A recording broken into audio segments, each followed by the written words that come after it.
నమస్తే రమగారు. నమస్తే జయ. రమగారు, మీరు కొన్ని దెయ్యాల సిరీస్లు చెప్తా ఉన్నారు. స్టోరీస్, ఇండివిజువల్ స్టోరీసే. ఏదైనా ఒకటి చెప్పండి. దయ్యం కథలు, దయ్యాలు, దయ్యాలు, భూతాలు, ప్రేతాలు, పిశాచాలు, కామిని, శాకిని, ఢాకిని, అలాంటివి బోల్డని కథలు వినేవాళ్ళని జయ చిన్నప్పుడు.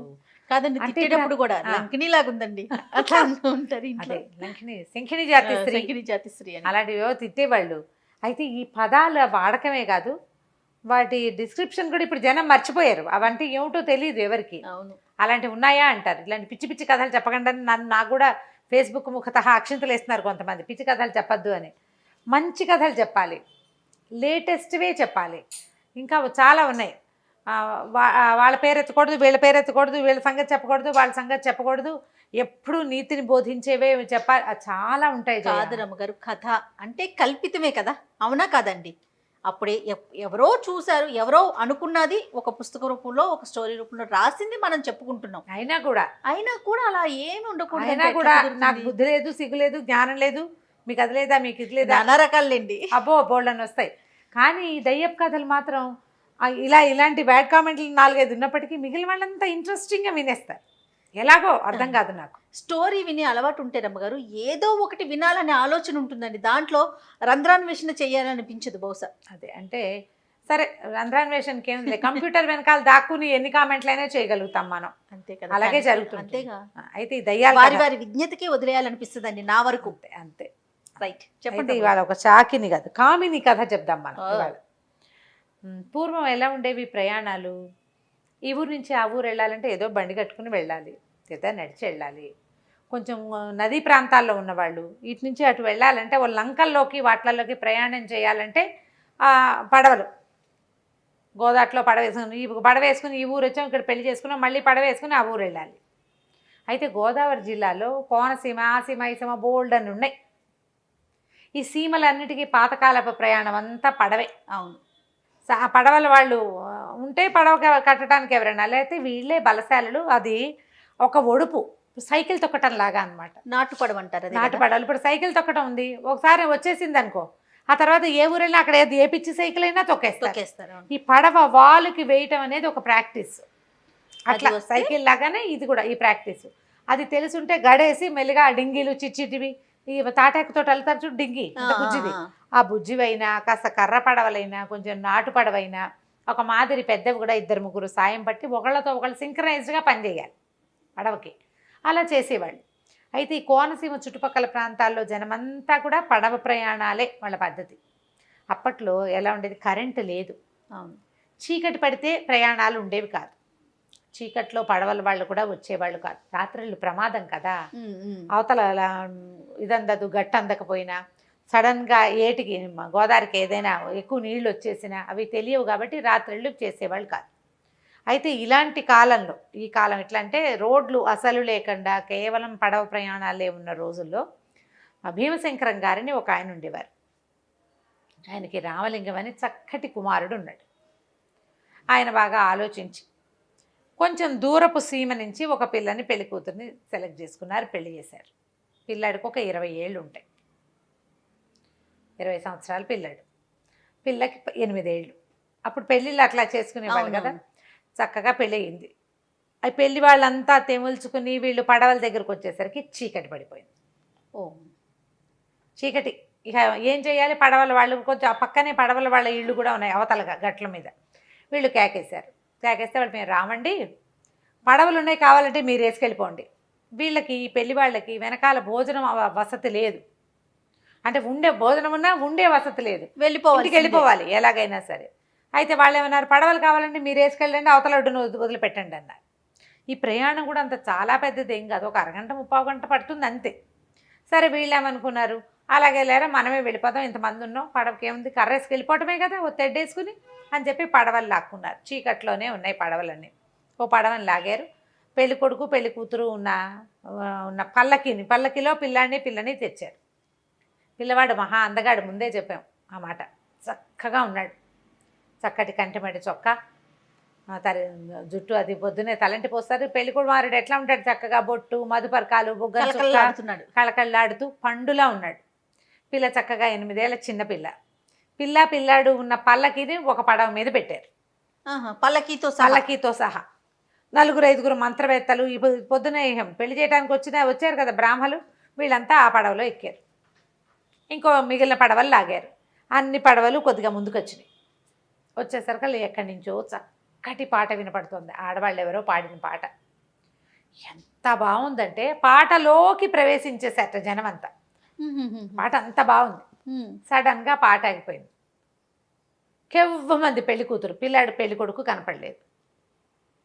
పాట ఆగిపోయి వీళ్ళందరికీ స్పృహ వచ్చేసరికి పాట లేదు, పిల్లాడు లేడు. ఓ, పెళ్లి కుమారుడు లేడు, నీళ్ళల్లో పడలేదు, నా ఎదురుగుండానే ఉన్నాడు, ఇద్దరం పాట వింటున్నావు, ఎలా మాయమైపోయాడో తెలియదు అంటుంది పిల్ల. మంత్రవేత్తలంతా బయట పల్లకి బయట కూర్చునున్న వాళ్ళంతా అసలు వాడు పల్లకిలోంచి బయటికే రాలా, నీళ్ళల్లో పడలా. వీళ్ళేమనుకున్నారు పెద్దవాళ్ళంతా, ఈ సంగీతపు దీంట్లో పడి చూసుకోలేదు, ఏ ఒత్తుగిలాడో గోదాట్లో పడిపోయాడు అనుకున్నారు. ఇక తెల్లవారింది, లబో దిబో పెళ్లి వాళ్ళంతా ఏడ్చి మొత్తుకున్నారు. గోదారంతా వెతికి వేదులు పెట్టారు, లేడు. అయిపోజా లేడు. పెళ్లి నాటి రాత్రే పిల్లవాడు మాయమైపోయాడు. ఏం చేస్తారు? ఆ రోజు చనిపోయాడని భావించి 9వ రోజు నుంచి కర్మలు చేశారు. ఏటా తద్దినాలు పెట్టారు. అలా ఎన్ని సంవత్సరాలు? కోడల్ని తమతోటే తెచ్చుకున్నారు. పిల్ల జుట్టు తీల, ఆ కాలంలో ఏమిటి తల వెంట్రుకలు తీసేసేవాళ్ళు కదా, ఏమంటారు, జుట్టు తీయటం, విధవకి జుట్టు తీసేసేవాళ్ళు. 11 సంవత్సరాలు అయింది. అబ్బా. అయితే 7-8వ ఏట, 7 ఏళ్ళు అయిన తర్వాత, 7-8 సంవత్సరాల తర్వాత చుట్టాలు ఎవరో, మేము దీనికి వెళ్ళినప్పుడు, శ్రీరంగం వెళ్ళినప్పుడు తీర్థంలో అక్కడ కావేరిలో స్నానం చేసి కనపడ్డాడు రామలింగం, మేము చూసామని ఒకళ్ళు. ఇట్లా 5-6 చోట్ల తీర్థాల్లో రామలింగం కనపడ్డాడు, చేయెత్తు మనిషి అయ్యాడు. మేము నీళ్ళలో నుంచి బయటకు వచ్చి, మేము నీళ్ళలో ఉన్నప్పుడు కనపడ్డాడు, మేము బయటకు వచ్చేసరికి కనిపించలా, కానీ మేము చూసాం, చిన్నప్పటి నుంచి చూసిన వాళ్ళం కదా అని చెప్తూ వచ్చారు.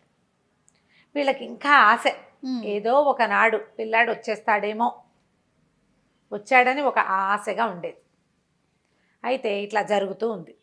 11 సంవత్సరాల తర్వాత 11 ఏళ్ళకి ఒకనాటి రాత్రి వాళ్ళ నాన్న పడుకున్నాక నిద్రలేసారు కదా, తల కింద పసుపచ్చటి గుడ్డలో మూట కట్టిన డబ్బులు కనపడ్డాయి ఆయనకి. ఆయన తెల్లబోయాడు, ఈ డబ్బు ఎవరు పెట్టారో తెలియలే. సరే దొడ్లో ఒక చోట గుంట తీసి పాతిపెట్టాడు. పిల్లాడు తద్దిన రోజున జరిగింది అది. మళ్ళీ కొన్నాళ్ళకి ఏవో నగలు వచ్చి తల కింద ఉన్నాయి. మళ్ళా పట్టుకెళ్ళి దొడ్లో పెట్టేశాడు. అవి వాడితే ఏమవుతుందో తెలియదు కదా. 3-4 సార్లు అట్లా డబ్బులు వచ్చినాయి వాళ్ళ ఇంటికి, ఎక్కడా పెట్ల. ప్రతిసారి తండ్రి తల కింద దిండు కిందే ఉండేవి అవి. అయితే ఒకనాడు తల్లి తండ్రి ఉన్నారు, ఇంకా ఎవరో ఒకళ్ళిద్దరు చుట్టాలు ఉన్నారు. తలుపు మోగింది, తలుపు కొట్టేశారు కల్లా. ఎందుకో తల్లికి రామలింగం వచ్చాడు అనిపించింది. తీరా చూస్తే నిజంగానే రామలింగం వచ్చాడు, కొడుకే లోపలికి వచ్చాడు. తల్లి ఏడ్చిందో విపరీతంగా ఏడ్చింది. అక్కడి నుంచి తండ్రి ఆశ్చర్యపోయాడు, ఏమిట్రా నాయన ఎక్కడున్నామంటే, ఏమీ చెప్పడు, అతనికి అప్పు సప్పు తెలీదు, నేను మీతోనే ఉన్నానుగా అంటాడు. ఇంతలో ఏమైంది, సరే అన్నం తినని తల్లి ఏం చేసింది, అన్నం పెట్టడానికి తీసుకెళ్ళింది. అన్నం తిన్నారు అంతా. వచ్చి కూర్చుని మాట్లాడదాం అనుకునేసరికి పక్కన గది తలుపు ఢామని మూసుకుపోయిన ఉన్నట్టుండి ఆ గదిలో నుంచి ఒక శబ్దం వినపడింది. మీ అబ్బాయి నాతోటే ఉన్నాడు, నేనే తీసుకెళ్ళాను. ఇన్ని సంవత్సరాలుగా నాతోటే ఉన్నాడు, అతను ఎక్కడున్నాడో అతను ఎరగడు, ఎన్ని చోట్లకో తిప్పాను, నా మనసు తీరేదాకా నాతోనే ఉంచుకుంటా. 12 ఏళ్ళు నా శాపం, 12 ఏళ్ల పాటు నాతోటే ఉంటాడు. ఇంకొక సంవత్సరం ఉంది, అప్పటిదాకా మీ కోడల్ని కాపురానికి తీసుకురావద్దు. మీకు ఇంతకాలంగా వస్తున్నటువంటి డబ్బు నగలు నేను ఇచ్చినవే, ఇంకా ఇస్తా. ఈ ఏడాది పాటు మీరు ఇంకా అతన్ని ఏమీ కదపద్దు, అడగద్దు, మీ కోడల్ని తేబోకండి. 12 ఏళ్ల తర్వాత అతనే వచ్చేస్తాడు అని చెప్పి, మీరేమీ కంగారు పడద్దు, కళవళ్ళపడద్దు, బాధపడద్దు అని చెప్పి తలుపులు తెరుచుకునే రామలింగం ఠకీమని మాయమైపోయాడు. అక్కడ లేడు. తర్వాత ఎంత డబ్బో వచ్చింది వీళ్ళింటికి, ఎంతకాలమో. ఇప్పుడు ఒక్కొక్కళ్ళకి ఒక్కొక్క జీవిత చరిత్ర ఉంటుంది. జీవితం మీద భ్రమ తీరని వాళ్ళు కొంతమంది ఉంటారు. వివాహం మీద భ్రమ తీరని వాళ్ళు, సంతానం మీద భ్రమ తీరని వాళ్ళు, తాము ఎవరింట్లో పుట్టామో ఆ ఇంటి మీద భ్రమ తీరని వాళ్ళు, కోరిక తీర్చుకోలేకపోయిన వారు. తెచ్చుకోలేకపోయిన వాళ్ళు, వదల్లేని వాళ్ళు, వాళ్ళు ఇట్లా గ్రహాల రూపంలో తిరుగుతూ ఉంటారని చెప్తారు. ఈ అమ్మాయి వీళ్ళకి చెప్పిన మాటల్లో వృత్తాంతం ఏంటంటే, ఈవిడ ఒక రాజుల పిల్ల, 25 ఏళ్ళు వచ్చిన పెళ్ళవల, పెళ్లి మీద భ్రమ తీరల. ఓహోహో. భ్రమ తీరలేదు. ఆ చనిపోయేసరికల్లా కోడేరులో కాల్చేశారు, ఈ శవదహనం చేశారు. వీళ్ళు ఎక్కడైతే పడవలు ఎక్కారో దాని పక్కనే శ్మశానం ఉంది. కోడేట్లో అని రాస్తారు. ఆ కోడేరు పక్కన శ్మశానం ఉంది. ఆ శ్మశానంలో తిరుగుతున్నటువంటి ఈవిడికి ఈ పెళ్లి కొడుకు స్వరూపంలో ఉన్నాడు, చూసావా? పెళ్లి కొడుకు అందంగా ఉన్నాడు, అతను నచ్చాడు. ఓహో. అందుకు తీసుకుపోయింది. ఆ తర్వాత సంవత్సరం అంతా డబ్బులు వస్తూనే ఉన్నాయి వాళ్ళకి. ఆయన ఎంత ఆస్తిపరుడయ్యాడో. తర్వాత దాచిపెట్టలే ఆయన. సంవత్సరము తిరిగాక ఒకనాడు వచ్చేసాడు రామలింగం.